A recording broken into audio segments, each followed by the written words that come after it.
இப்படித்தான் இருக்கு. இந்த நேரத்தில் தான் இப்ப பிசாசுக்கு ரொம்ப சந்தோஷம். இன்னும் கொஞ்ச நாள்ல சபையை அழிச்சிடலாம்.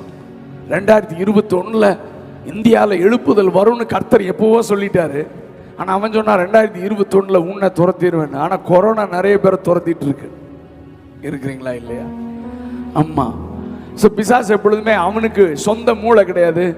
அவனுக்கு சொந்தமா ஒன்றும் தெரிஞ்சுக்க முடியாது. வடிகட்டின முட்டாள் பிசாசு. நீங்க அல்லேலியா சொல்லாத பார்த்தா எல்லாம் அவன் குரூப் போல தெரியுது. எனக்கு இன்னும் புரியல பார்க்குறான். பிசாசு கட்சியெல்லாம் ஒரு அல்லேலியா சொல்லு பார், அதுக்கு நாள் இருக்கு. எதை சொன்னாலும் அல்லேலியா சொல்லு. கவனிங்க, லிசன் கேர்ஃபுல்லி. அப்போ பிசாசு பயமுறுத்திட்டு இருக்கான். அவன் வேலை தான் டிஸ்கரேஜ் பண்ணுவான், நம்மை சோர்வுக்குள்ளாக்குமா. அது அவனுடைய பிசினஸ். ஆனா எனக்குள்ள இருக்கிற ஆவியானவர் என்னை உற்சாகப்படுத்திட்டார்.